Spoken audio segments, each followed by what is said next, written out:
So hello everyone guys, I'm your friend Aman here guys.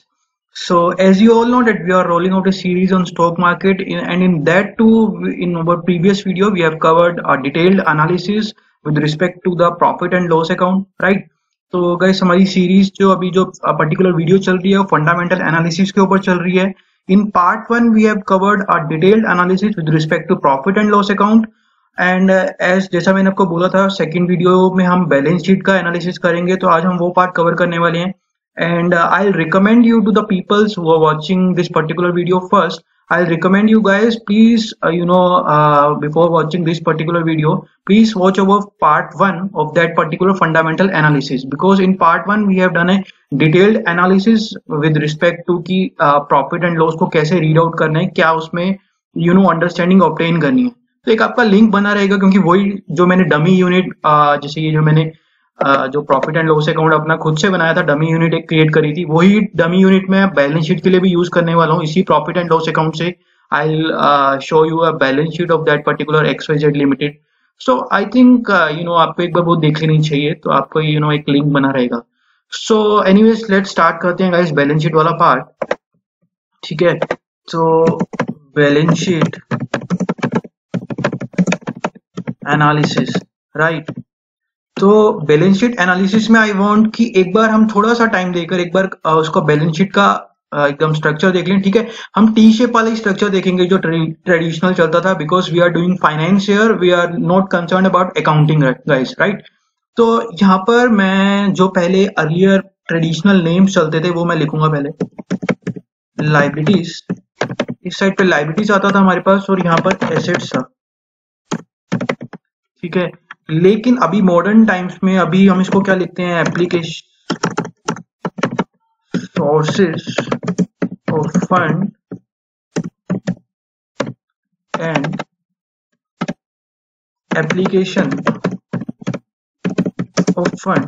And I do think कि जो अभी modern names हैं ये काफी अच्छे नेम्स हैं और जो हमारा काफी एक लॉजिकल नेम्स है, आई विल रेदर से कि काफी एक मीनिंगफुल जो नेम्स हैं.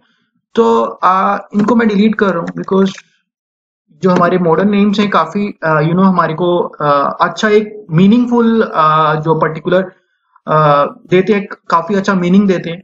So this side belongs to sources of fund. In sources of fund, we incorporate all those funds which we have raised through outsiders, और जो हमने अपने funds लगाए हैं दोनों को मिलाकर हम sources of funds लिखते हैं गाइस. फिर उसके बाद उन जो पैसा हमने इकट्ठा किया, सपोज जैसे मैंने एग्जांपल लिया था जो प्रॉफिट एंड लॉस वाला अकाउंट, उसमें हमने 100 करोड़ की डेट रेज करी थी और 100 करोड़ का अपना पैसा लगाया था. तो 200 करोड़ का पैसा वो कहाँ का यूटिलाइज किया वो यहाँ पर आएगा एप्लीकेशन ऑफ फंड्स में.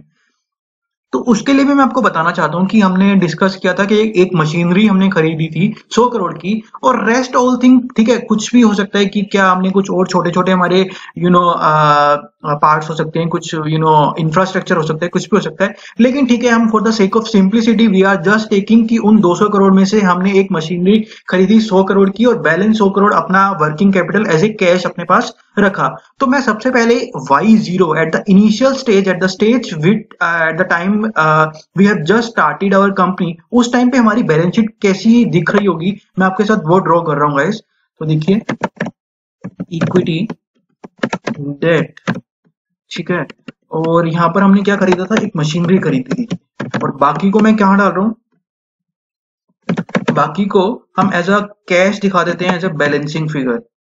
ठीक है, for the sake of simplicity. तो 100 करोड़ का आपको एक बार देख भी लीजिए, आप लिंक बना रहेगा. तो 100 करोड़ की डेट थी हमारे पास, 100 करोड़ की इक्विटी थी, राइट. तो चलते हैं, यहाँ पर मैं 100 करोड़ लिख रहा हूँ, यहाँ पर भी 100 करोड़ लिख रहा हूँ. उसमें से मैंने मशीनरी खरीदी थी, आपको याद होगा अगर, तो 100 करोड़ की मशीनरी थी और बैलेंसिंग फिगर बाकी जो भी है 100 करोड़ तो उसको मैं कैश में डाल रहा हूँ. तो ये मेरी कुछ ऐसे, ये मेरी बैलेंस शीट एट Y0 आपको ऐसी बैलेंस शीट दिखने वाली है. जब मैंने बिजनेस स्टार्ट ही किया था, जब XYZ लिमिटेड उसने एकदम ऑपरेशन स्टार्ट किए थे, तो ऐसी बैलेंस शीट उसकी दिख रही होगी. ठीक है, अब हम थोड़ा सा आगे चलते हैं.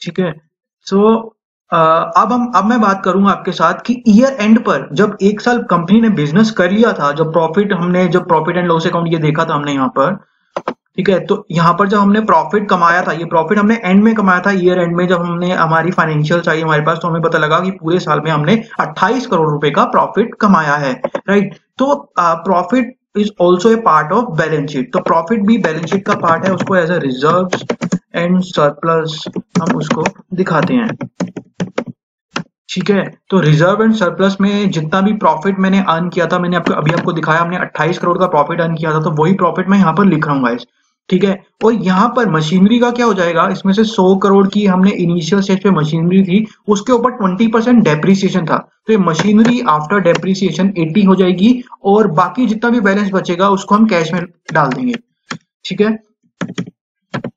तो मैं यहाँ पर इसका टोटल कर रहा हूँ, ठीक है। और यहाँ पर भी ओल्ड सेम आएगा गाइस, यहाँ पर बैलेंस, तो इसको मैं कॉपी कर रहा हूँ, और यहाँ पर मैं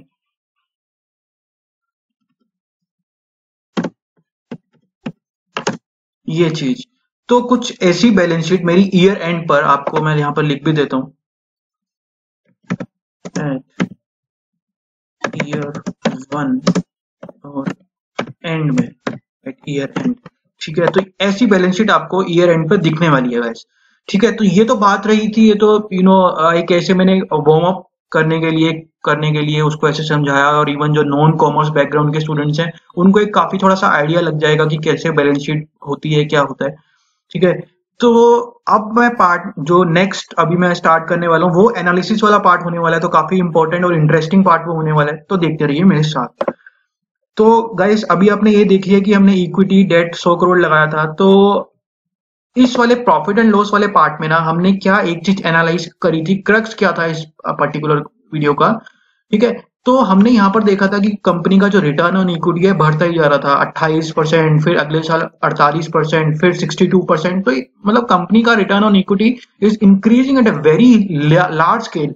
तो ठीक है, मैंने बोला था आपको कि डिसीजन लो, आप इसको पोर्टफोलियो में इंक्लूड करोगे या नहीं करोगे, फिर आपने मेरे को एनालाइज करके बताया था कि हाँ हम तो करेंगे, बिकॉज इसका रिटर्न ऑन इक्विटी बढ़ता जा रहा है। फिर मैंने आपको एक दूसरी चीज दिखाई थी, उसका दूसरा यू कैन से कि दूसरा मैंने उसको पहलू दिखाया था आपको कि नहीं, आप इसको नहीं सिलेक्ट कर सकते, बिकॉज ये कंपनी, मैंने आपको यहाँ पर दिखाया था, ये कंपनी डेट लेना स्टार्ट कर दिया था इसने सेकेंड ईयर से। पहले साल इसके पास 100 करोड़ का डेट था, उस अगले साल उसने सेकेंड ईयर में उसने 200 करोड़ एडिशनल ले लिया था, तो 200 प्लस 100, सेकेंड ईयर में उसके पास 300 करोड़ का डेट था और 100 करोड़ की इक्विटी थी, 100 करोड़ की इक्विटी थी और 300 करोड़ का डेट था। फिर अगले साल उसके बाद थर्ड ईयर में उसके पास 500 करोड़ की डेट थी और 100 करोड़ की इक्विटी थी। मैंने आपको इसका इफेक्ट दिखाया था कि अगर हम इतना हाई डेट स्ट्रक्चर हमारा डेट कंपोनेंट हमारी कैपिटल स्ट्रक्चर में हाई होगा तो उसका क्या इफेक्ट हो सकता है। तो फिर आप लोगों ने डिसीजन भी चेंज करा था कि ठीक है हम इस कंपनी को अपने पोर्टफोलियो में इंक्लूड नहीं करेंगे। तो वो एक बात थी कि हमने यहाँ पर ये चीज देखी थी कि जब भी हम प्रॉफिट को देखते हैं तो प्रॉफिट के साथ साथ हमारे को ये भी देखना होता है कि जो प्रॉफिट हम अर्न कर रहे हैं उसके लिए जो हमने सोर्सेस यूज कर रहे हैं, तो वो सोर्सेस के ऊपर भी एक बार हमारे को नजर मारनी होती है। तो यहां से हमने एक चीज देखी थी कि अगर किसी कंपनी की डेट इक्विटी रेशियो हाई है तो हम उस कंपनी को चूज नहीं करेंगे, ठीक है। तो हाई डेट इक्विटी रेशियो का मतलब क्या हो गया, सपोज हम जो है आउटसाइडर्स फंड जो है वो ज्यादा रेस कर रहे हैं, अपना पैसा कम लगा रहे हैं, तो उस केस में हम उस कंपनी की तरफ नहीं जाएंगे, because we are shareholders. अगर मान लो खुदा ना खास्ता कि अगर कंपनी जो है बंद होने की नौबत पर आ जाती है, अगर आपको पता होगा वाइंडिंग अप चैप्टर हमने करा होगा, वाइंडिंग अप में क्या होता है कि सबसे पहले जो कंपनी के ड्यूज होते हैं ना वो सबसे पहले जो आउटसाइडर्स होते हैं उनको पे होते हैं, लास्ट में अगर कुछ बचता है, नॉर्मली बहुत ही रेयर चांसेस होते हैं कि वाइंडिंग अप की स्टेज पे अगर कंपनी के पास कुछ बच रहा है और वो शेयर होल्डर्स को दे रही है, शेयर होल्डर्स तक आते आते ही ना वो एक जो उनके पास फंड बचता ही नहीं है। तो हम शेयर होल्डर्स हैं, हम अपना एक सेफ गेम मार्केट में प्ले करना चाहते हैं, तो ठीक है उसके लिए हमने एक we are talking here about small investors, because guys हम एक छोटे इन्वेस्टर्स हैं, अभी हम सीख ही रहे हैं मार्केट में एंटर कैसे होना है, तो ठीक है उसके हिसाब से मैं आपसे बात कर रहा हूँ। तो यहाँ पर हमने एक चीज देखी थी कि डेट इक्विटी रेशियो कम से कम होनी चाहिए। अब मैं आपको एक इफेक्ट और दिखाऊंगा यहाँ पर बैलेंस शीट वाले पार्ट में कि डेट इक्विटी रेशियो ठीक है हमारी कम है, सेम है, कम है, ठीक है, 1 से भी कम आएगी हमारी डेट इक्विटी रेशियो। उसके बाद भी जब मैं आपके साथ डिस्कस करूंगा ना तो आप मेरे को बोलेंगे irrespective that the particular companies debt equity ratio is very well maintained, irrespective of the that particular fact आप उस कंपनी के शेयर्स को लेने के लिए मना कर देंगे। तो वो क्या ऐसी चीज है वो हम डिस्कस करने वाले हैं। तो लेट्स स्टार्ट गाइस। मैं यहां per year 1, year 2 and year 3, एक ईयर और ले लेते हैं, अंडरस्टैंडिंग ऑब्टेन करने में ठीक रहेगा। ठीक है, तो मैं यहाँ पर सबसे पहले ईयर 1 में इक्विटी कितनी है वो लिखता हूँ। इक्विटी थी हमारे पास 100 और मैं रेस नहीं करवाने वाला इक्विटी। इक्विटी हमारी सेम रहने वाली है चारों सालों में। जिन्होंने गाइस वो पहली वीडियो देखी होगी ना वो एकदम लिंक कर पा रहे होंगे और एकदम उनको आई होप कि उनको पूरी अंडरस्टैंडिंग ऑब्टेन हो रही होगी इस टाइम पे। और प्लीज गाइस कमेंट जरूर कर देना यार कि we are making so much efforts. अगर भी उन एफर्ट्स में भी यू वांट सम इम्प्रूवमेंट और यू वांट कि दैट पर्टिकुलर पॉइंट पे आपको थोड़ा ऐसे करना चाहिए था, तो please your comments are really really mean to us. आपने बोला था कि जो वीडियोस की पेस है, फ्रीक्वेंसी है, उसको बढ़ाना चाहिए, तो we are working on it. हम उसको वीक में आपने 4 वीडियोस बोली थी, तो हम कोशिश करेंगे कि 3 और 4 वीडियोस वीक में आ जाएं। तो ठीक है, आप अपने कमेंट्स देते रहिए और हम उसको इम्प्रूव करते रहेंगे अपने आप को। ठीक है, तो डेट को भी मैं यहाँ पर जो मेरी यहाँ पर थी डेट स्टार्टिंग में मेरे पास जो डेट थी गाइस यहाँ पे 100 करोड़, उसी को मैं सेम मतलब 100 करोड़ की डेट थी, 100 करोड़ की इक्विटी थी, तो वही सेम चीज मैं यहाँ पे यूज करने वाला हूँ। मैं डेट बढ़ा भी नहीं रहा। अब मैंने आपको बोला था कि मैं डेट इक्विटी रेशियो सेम रखूंगा, उसके बाद आपको इफेक्ट दिखाऊंगा। ठीक है, तो इसलिए मैं वो भी नहीं कर रहा हूं यहाँ पर।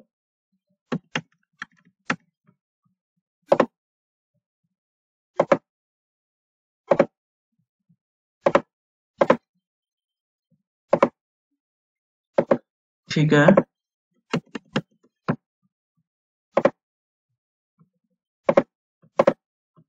ठीक है, तो ये इक्विटी और ये डेट, ये 4 सालों में हमारा यही सेम स्ट्रक्चर, जो कंपनी स्टार्टिंग में आई थी इक्विटी और डेट लेकर, वैसे ही कंपनी आगे बढ़ना चाहती है। तो ठीक है, नो प्रॉब्लम। लेकिन ईयर वन में कंपनी ने कुछ प्रॉफिट अर्न किया था, तो उसको हम एज रिजर्व्स बोल देते हैं। प्रॉफिट कितना था गाइस फर्स्ट ईयर में, अगर आपको याद होगा आप यहाँ से देख सकते हैं, या मैं उसको लिंक कर देता हूँ वहां से। मैं वहां से जो प्रॉफिट एंड लॉस अकाउंट वाली शीट है वहां से पिक करूंगा फिगर। तो ये हमारा फर्स्ट ईयर का प्रॉफिट था, राइट। तो ये 28, यहाँ पर 28 करोड़ हमने पहले साल में कमाया था। दूसरे साल में हमने जो प्रॉफिट कमाया वो था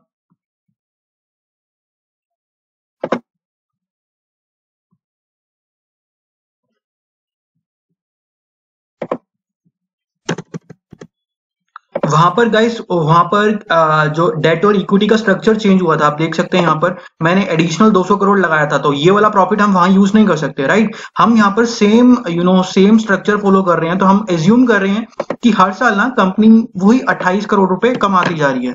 ठीक है, तो यहाँ पर मैं 28, हर साल कंपनी ने अपना स्ट्रक्चर भी सेम रखा। और ऑब्वियस सी बात है कि अगर कंपनी फर्स्ट ईयर में बिजनेस स्टार्ट किया, उसने 200 करोड़ रुपए लगाकर, 200 करोड़ से उसको 28 करोड़ का प्रॉफिट अर्न हुआ।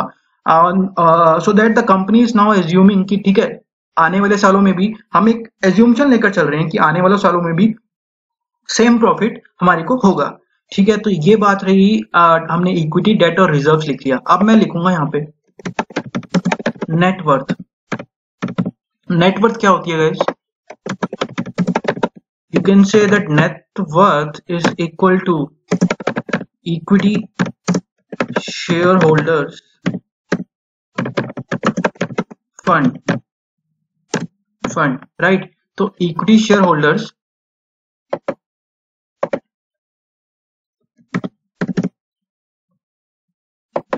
ठीक है, तो ये क्या होता है? Equity share holders fund, net worth. तो इसमें दो चीजें हमारे पास ऐड होती हैं। फर्स्ट वन इज कि जैसे इस पर्टिकुलर एग्जांपल के हिसाब से नेटवर्थ में दो चीजें आएंगी हमारे पास। एक तो जो इक्विटी शेयर होल्डर्स ने पैसा लगाया था वो, and plus reserves and surplus. क्योंकि गाइस हमने जो आउटसाइडर्स थे उनको तो हमने इंटरेस्ट पे कर दिया, अब जितना पैसा बचा वो तो हमारे इक्विटी वालों के लिए है। तो ठीक है, इसमें दो चीजें हमारे पास आएंगी, इक्विटी प्लस रिजर्व्स। ठीक है, तो मैं इसको कर देता हूँ डिलीट। ठीक है, तो net worth is equal to, पहले साल में मेरे पास नेटवर्थ कितनी रहेगी, जो मैंने प्रॉफिट कमाया था किसके ऊपर कमाया था मैंने, अपनी जो मतलब जो मेरा नेटवर्थ में मैं क्या प्लस करूंगा, आप एक बार यहाँ पे दोबारा देख लीजिए। नेटवर्थ में मैं क्या प्लस करने वाला हूँ, एक तो मैं प्लस करूंगा इक्विटी प्लस रिजर्व्स। ठीक है, ये जब मैं दोनों चीजें प्लस कर दूंगा तो मेरे पास नेटवर्थ निकल कर आ जाएगी।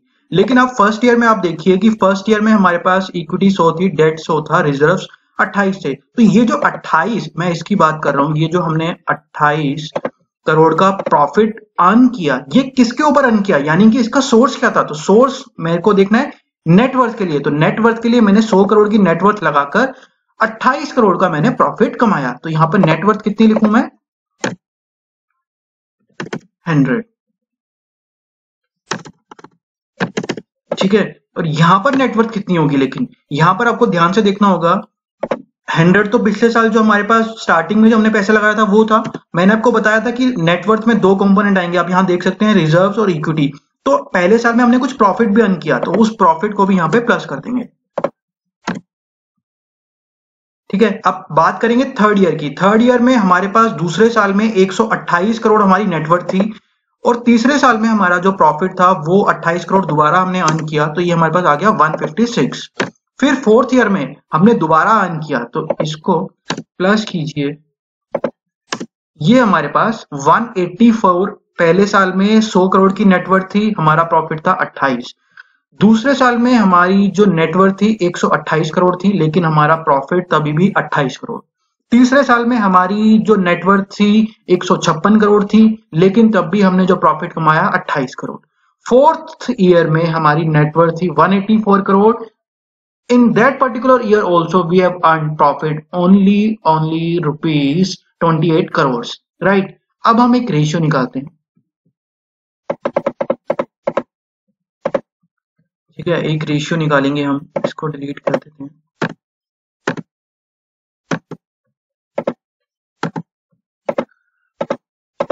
Return on net worth. तो रिटर्न ऑन नेटवर्थ का क्या फॉर्मूला है गाइस, वैसे इसमें कोई फॉर्मूले वाली कोई तो बात है नहीं, ये आपको सीधा दिख रहा होगा, ये नेटवर्थ है और जितना हमने प्रॉफिट अर्न किया ये हमारे पास प्रॉफिट पड़ा हुआ है। तो हमारे को एक सिंपल परसेंटेज निकालनी है। ठीक है, तो मैं, ये हमने प्रॉफिट अर्न किया था पहले साल में। ठीक है, और कितने पैसे पे हमने प्रॉफिट अर्न किया था, यानी कि मैंने 28 करोड़ रुपए का प्रॉफिट 100 रुपए लगाकर मैंने 28 रुपए का प्रॉफिट अर्न किया। आप सिंपली समझिए, मैंने 100 रुपए लगाया और उससे मेरे को 28 रुपए का प्रॉफिट मिला, तो मेरी कितनी रिटर्न ऑन नेटवर्थ मेरी कितनी आ गई, 28%।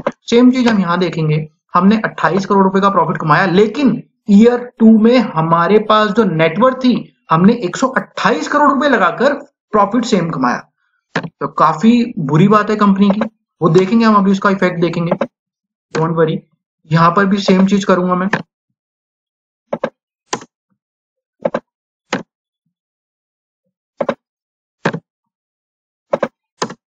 तो ये आपके पास गाइस परसेंटेजेस आ चुकी हैं।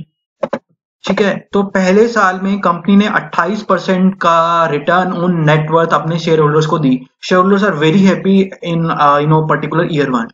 लेकिन कंपनी ने क्या किया, जितना भी रिजर्व्स कंपनी ने अर्न किया था वो शेयर होल्डर्स को बांटा नहीं, एज ए रिटेन्ड अर्निंग्स उसने अपने पास रखा और उसको अपने बिजनेस में इन्वेस्ट किया।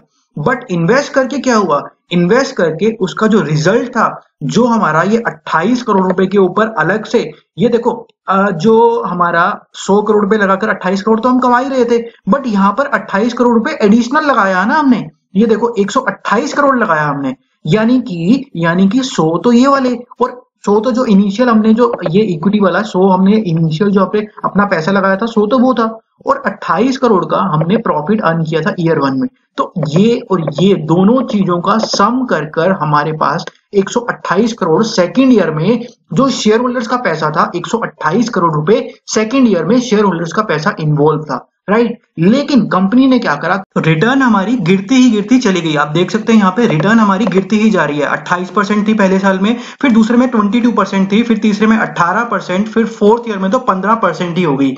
लेकिन स्टिल अगर आपको अभी भी आप इस फंड को अपने पोर्टफोलियो में इंक्लूड कर रहे हैं तो आई वुड से कि आप बिल्कुल भी ठीक नहीं कर रहे। बिकॉज गाइज अगर आपको 15% की ही रिटर्न मार्केट से लेनी है तो rather I would suggest you to go and pick a active mutual fund. Mutual fund वाले आपको इतना परसेंट तो 15% तो आपको वो दे देंगे। तो वाई हम इतना रिस्क क्यों लें, मार्केट में क्यों जाएं, बिना फालतू में टेंशन लें। 15% की अगर आपको रिटर्न लेनी है तो आप कुछ भी ऐसा कर सकते हैं, ठीक है। तो कम से कम हमारा जो कोई भी स्टॉक हम अगर सिलेक्ट करते हैं तो उसमें कम से कम नेटवर्थ, जो रिटर्न ऑन नेटवर्थ है हमारी, आई वुड से कि ये मेरा पर्सनल ओपिनियन है गाइस, मेरे को लगता है कि 24% कहीं ना कहीं हमारे को मिलनी ही चाहिए। Because we are taking risk ना, so we are wanted for that particular taking that particular risk, कि रिस्क प्रीमियम भी हमारे को चाहिए उसके ऊपर, राइट। ठीक है, समझ रहे होंगे आप, रिस्क प्रीमियम भी हमारे को उसके ऊपर चाहिए। तो मिनिमम 24% आप कभी भी किसी की बैलेंस शीट को एनालाइज करें तो उसमें देख लीजिए ये बात कि रिटर्न ऑन नेटवर्थ कंपनी कितनी दे रही है। तो उसके बेसिस पर मैं कहूंगा आप अपना डिसीजन लीजिए, ठीक है। तो अब हम ये देखते हैं कि अगर हम, ये तो हमने एक एक उसको वे में देखा। अगर मैं यहाँ पर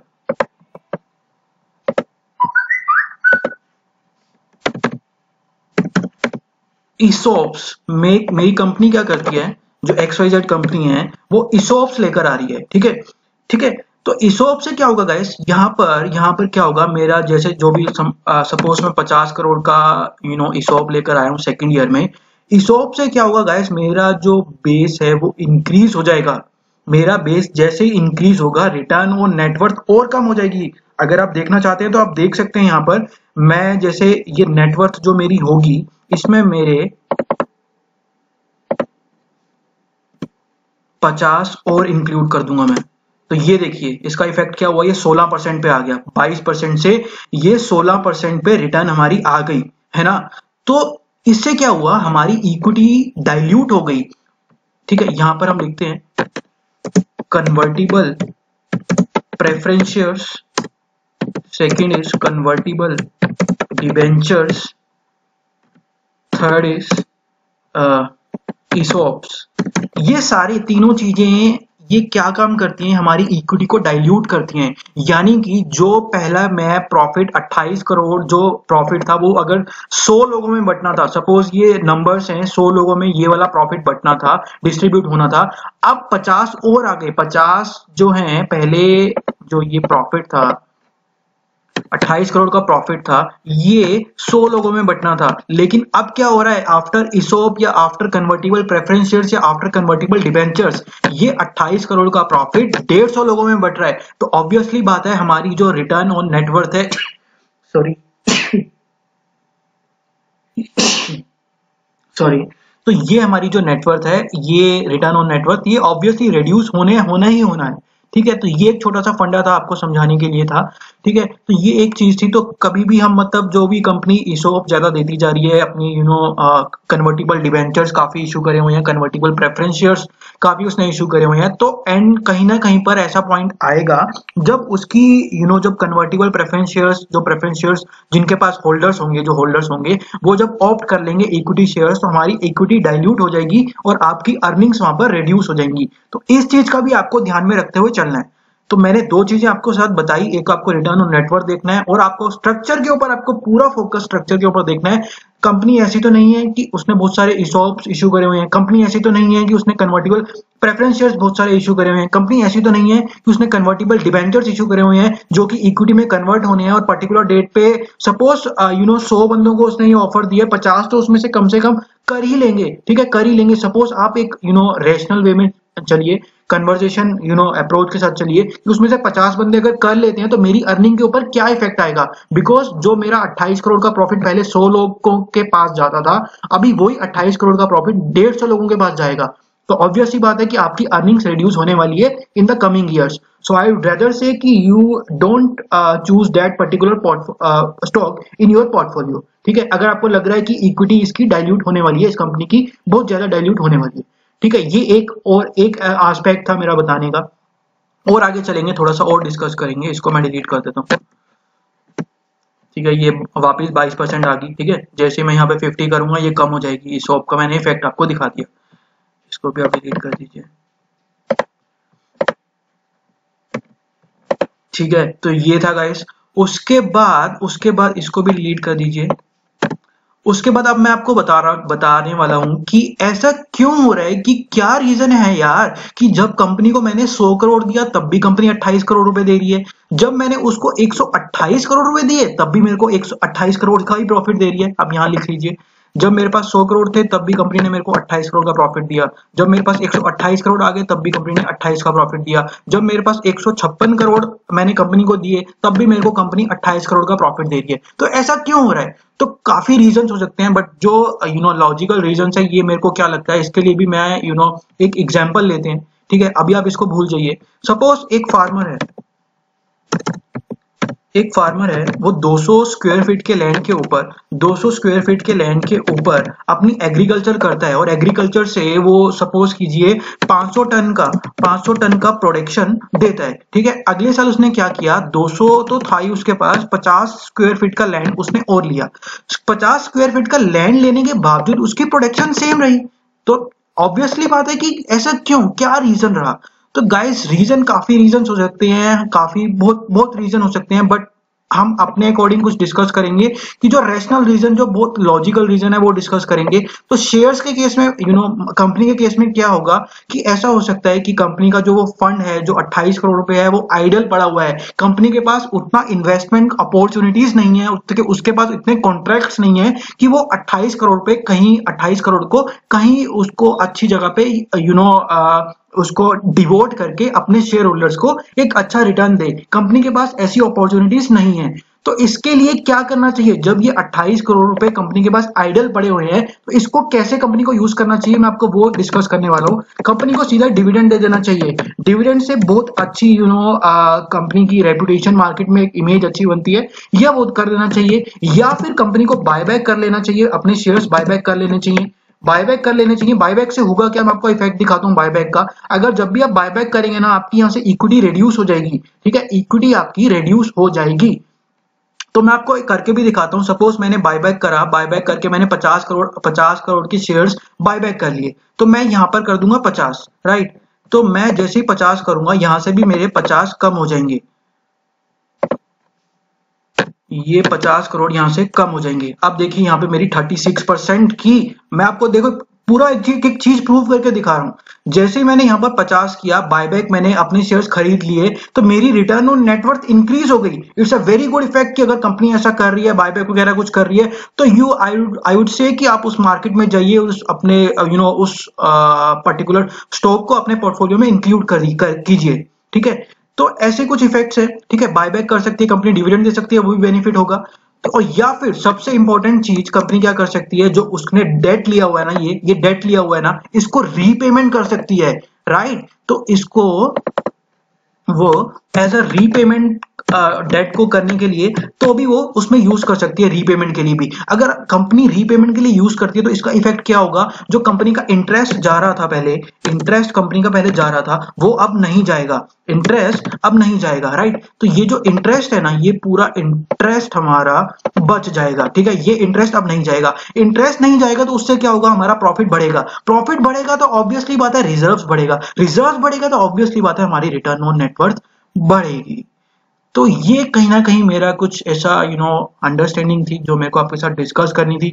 आई होप आपको पसंद आई होगी। और एक मैं यहाँ पर जो मैं आपको इसॉप वाली बात बता रहा था, वो मिस्टर वॉरेन बफेट ने भी ये बात बोली है, कंपनीज के कंपनीज को सजेशन भी दिया है कि आप अगर एम्प्लॉय स्टॉक ऑप्शंस वगैरह अपनी मतलब इक्विटी को ज्यादा डाइल्यूट ना करें, इससे शेयर होल्डर्स के ऊपर इफेक्ट पड़ता है।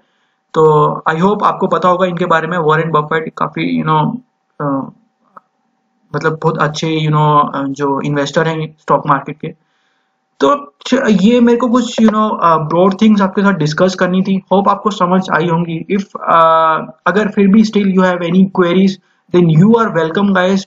Please put your query in the comment section and I'll reply all your queries.